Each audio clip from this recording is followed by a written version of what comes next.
Hello students. Now we will find the equivalent resistance between the longest diagonal for a cube with the 12 resistance.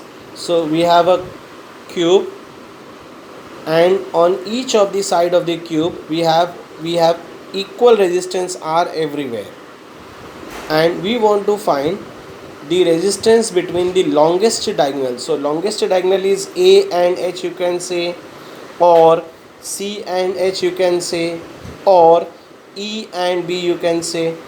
So let us find the resistance between A and F, these 2 points. Okay, so if suppose we reconstruct the circuit, we have in this way, just we will be dividing the branches and we will be reconstructing it.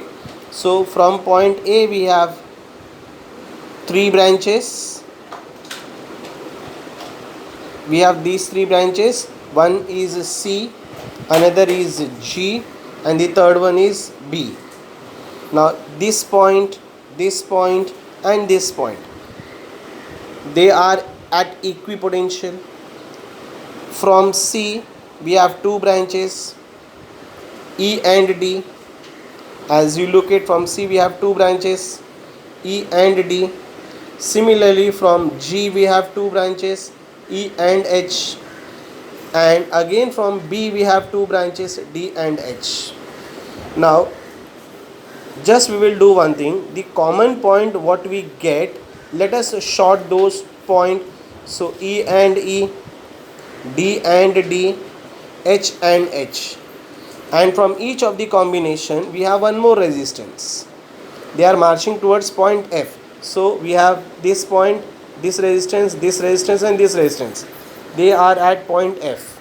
So this is the complete reconstruction of 12 resistance over here.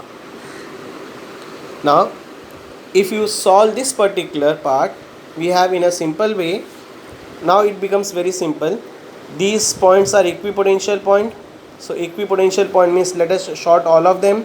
So we have 3 resistance in parallel. Again we have 6 resistance over here because these points are short. So this is what we have, R. We have 6 resistance over here. Now these 6 resistance are short, so they are in parallel, of course, and the remaining 3 resistance we have 1, 2 and 3. So this is what we have at a point F. Now equivalent resistance between these 2 points, this is R by 3.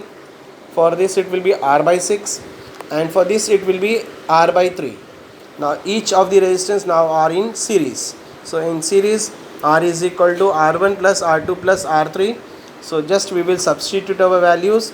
We will make the denominator equal, our simple algebra, and we get the answer 5R by 6. The resistance between the longest diagonal. Thank you.